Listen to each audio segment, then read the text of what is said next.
안녕하세요. 책과 함께 나날이 성장하는 일신 우일신 실험실입니다. 요즘 많은 MZ세대들은 나만 소외되고 뒤처질까봐 불안해하고 공포에 떠는 포모 증후군으로 고통받고 있다는 기사들이 여러 매체에 게재되었습니다. 2022년 8월 아시아 경제와 2023년 6월 매거진 환경의 기사를 살펴보겠습니다. 포모는 2000년 마케팅 전문가 댄 허먼의 논문에서 뒤처짐에 대한 두려움을 포모 증후군이라 부르며 처음 등장했습니다. 포모란 Fear of Missing Out의 앞글자를 딴 포모, 제외되는 것에 대한 두려움, 즉 자신만 뒤처지고 소외되고 제외되는 것 같은 불안함, 두려움을 느끼는 증상을 말합니다.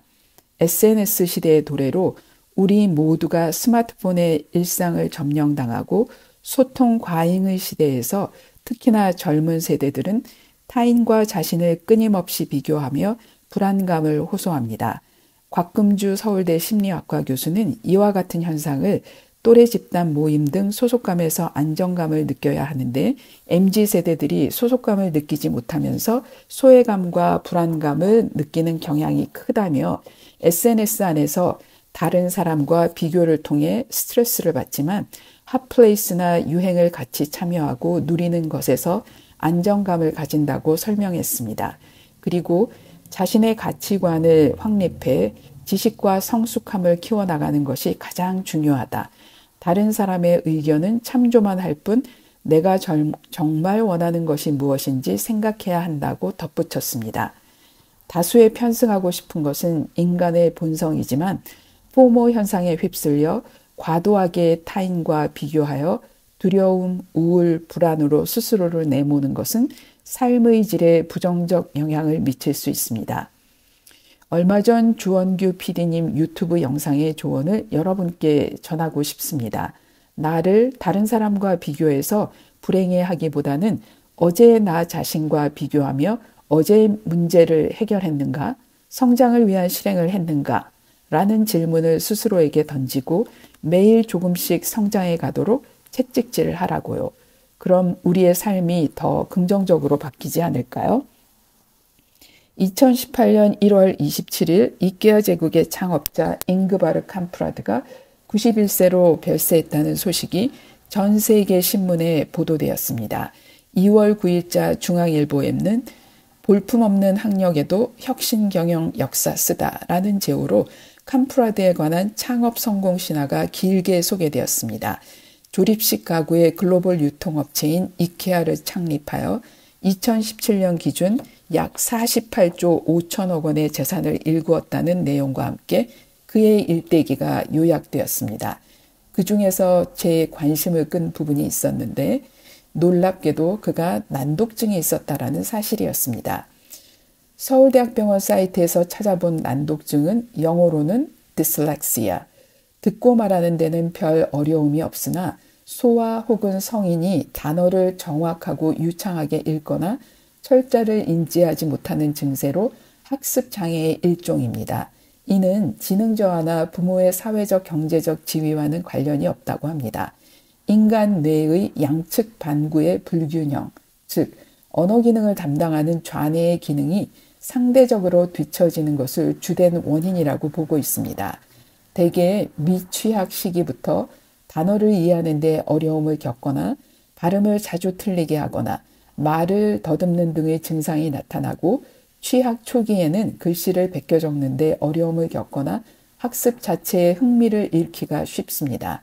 단어를 기억해내는 데 어려움을 겪고 문장을 읽어도 뜻을 잘 인지하지 못하며 철자를 자주 틀리고 글쓰기에 어려움을 겪기도 합니다. 흥미로운 사실은 캄프라드 이외에도 우리가 너무 잘 아는 유명인 중에 난독증 환자가 아주 많다라는 것입니다. 영화배우 탐 크루즈는 7살 때 난독증 판정을 받았습니다. 영화를 찍을 때도 누가 옆에서 대본을 읽어줘야 했다고 합니다. 그 외에도 예술가 레오나르도 다빈치, 동화작가 한스 안데르센, 물리학자 알베르트 아인슈타인, 발명가 토마스 에디슨, 홍콩 무술배우 성룡, 미국 전 대통령 존 F. 케네디, 보바리 부인의 저자 귀스타브 플로벨, 시인 윌리엄 예이츠, 영국의 억만장자 사업가 리처드 브랜슨, 테크놀로지 거인 미국 시스코의 전 CEO 존 챔버스, 한국의 YG 엔터테인먼트 양현석 대표. 양현석 대표는 책을 한 권도 읽어본 적이 없다. 책을 펴고 읽으려고 하면 반 페이지도 안 돼서 글씨들이 춤추기 시작한다. 라고 고충을 얘기했었습니다. 왜 유명인 중에 난독증 환자가 이렇게 많을까요? 말콤 글래드웰은 그의 책 다윗과 골리앗, 거인을 이기는 기술 제4장에서 그 원인을 예리하게 분석하고 이를 The Theory of Desirable Difficulty, 바람직한 장애에 관한 이론이라고 불렀습니다. 난독증이라는 장애 때문에 겪어야 했고 고통스럽게 배워야만 했던 것들이 결국에는 엄청난 장점으로 변화되었다라는 설명입니다. 심리학자들은 혁신가와 사업가의 주된 성격으로 빅5를 밝혀냈는데 그 중에서 openness, 개방성, conscientiousness, 성실성, agreeableness, 우호성 세 가지가 난독증 환자인 유명인에게도 공통적으로 보이는 특징이라는 것입니다. 난독증으로 고통스러운 유년기를 보냈으나 골드만삭스의 전 회장이었으며 지금은 IBM 부회장이 된 게리 칸은 이렇게 얘기합니다. 난 자라는 동안 실패를 편안하게 받아들여야만 했었다. 내가 아는 많은 난독증 환자들의 한 가지 공통점은 대학을 졸업할 때쯤이면 실패에 대처하는 능력이 고도로 발달되어 있다는 것이다. 그래서 모든 상황에서 불리한 면보다는 유리한 면을 훨씬 더 많이 보려고 한다. 왜냐하면 우리는 불리한 것에 너무 익숙해져 있기 때문이다. 실패는 우리를 기죽게 하지 않는다. 난독증 없이 오늘의 나는 있을 수 없었다. 난 결코 난독증 없는 삶을 선택하지 않을 것이다. 이 이야기가 너무 감동적이어서 나도 유명해지기 위해 난독증 환자였으면 좋겠다라고 설마 바라진 않으시겠죠? 저명한 스탠포드 대학 교수 캐롤 두웩은 성공 심리학을 연구한 결과 인간에게는 두 가지 마인드셋이 있다는 것을 밝혀냈습니다.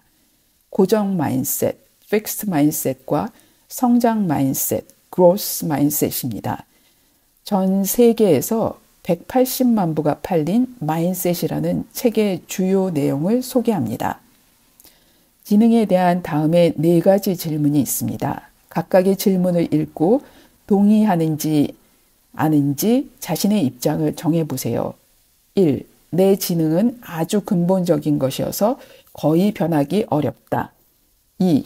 새로운 뭔가를 배울 수 있지만 지능을 완전히 변화시킬 수는 없다. 3. 지능 수준에 상관없이 언제든 상당한 발전이 가능하다. 4. 언제나 내 지능 수준을 변화시킬 수 있다.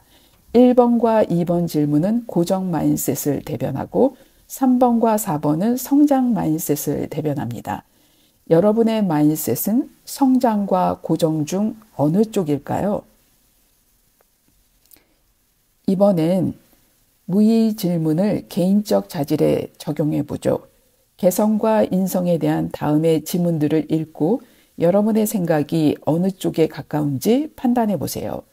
1. 나는 특정 부류의 사람이고 다른 부류의 사람으로 변할 수 있는 방법은 거의 없다. 2. 내가 어떤 부류의 사람이든지 언제든 변할 수 있다. 3. 나는 다른 방식으로 일을 처리할 수 있지만 정말 중요한 부분은 근본적으로 바뀌지 않는다. 4. 나는 언제든지 내 안에 아주 근본적인 부분조차 변화시킬 수 있다. 1번과 3번은 고정 마인드셋, 2번과 4번은 성장 마인드셋을 각각 반영합니다. 여러분은 어느 쪽에 가깝습니까? 혹시 지능에 대한 마인드셋과 다른 결과가 나왔나요? 그럴 수도 있습니다. 고정된 자질이라는 세계에서 성공이란 자신이 똑똑하거나 재능이 있다는 것을 증명하는 일입니다. 즉 자신을 입증해야만 하는 것이죠. 반면 변화하는 자질의 세계에서 성공은 새로운 무엇인가를 익히는데 최선을 다하는 일을 뜻합니다. 즉 자신을 발전시키는 것이죠. 고정 마인셋의 세계에서 실패는 패배나 후퇴와 같습니다. 낮은 점수를 받고 해고당하고 거부당한다는 것은 자신이 멍청하고 재능이 없다는 뜻이니까요. 자신의 잠재력을 제대로 발휘하지 못했다는 의미인 거죠. 이 세계에서 노력이란 나쁜 겁니다. 실패와 마찬가지로 멍청하고 재능이 없는 사람이나 노력하고 애쓰는 거지요. 똑똑하고 능력 있는 사람에게는 노력 따위는 필요치 않습니다. 그러나 성장 마인셋의 세계에서는 노력이란 곧 나를 지식과 재능을 갖추도록 만들어주는 것으로 여겨집니다. 다행스럽게도 우린 우리 자신의 마인셋을 바꿀 수 있습니다. 선택은 우리의 몫입니다. 마인셋은 다만 하나의 믿음에 지나지 않습니다. 아무리 강력한 믿음일지라도 우리의 마음속에 있을 뿐이고 우리가 마음먹기에 달린 것이죠. 그럼 여러분은 어떤 선택을 하시겠습니까? 이제 마무리를 해보죠.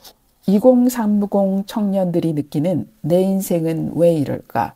왜 나만 뒤처질까?의 포모 증후군, 난독증을 극복하고 세계적인 부와 명성을 쌓은 수많은 유명인들이 결국은 장애를 자신만의 장점으로 승화시켰다는 가슴 뭉클한 감동적인 이야기들, 캐롤 드웨이의 성장 마인셋.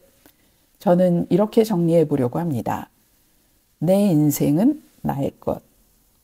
나의 성공은 다른 사람이 아닌 내가 마음먹기에 달려있고 그래서 난 성장 마인셋을 선택한다는 것입니다. 여러분도 동의하시죠? 지금 당장 성장 마인셋으로 리셋합시다. 마크 트웨인의 명언을 전하면서 끝내겠습니다. 앞서가는 방법의 비밀은 시작하는 것이다. 긴 영상 시청해 주셔서 감사합니다. 다음 영상에서 뵙겠습니다.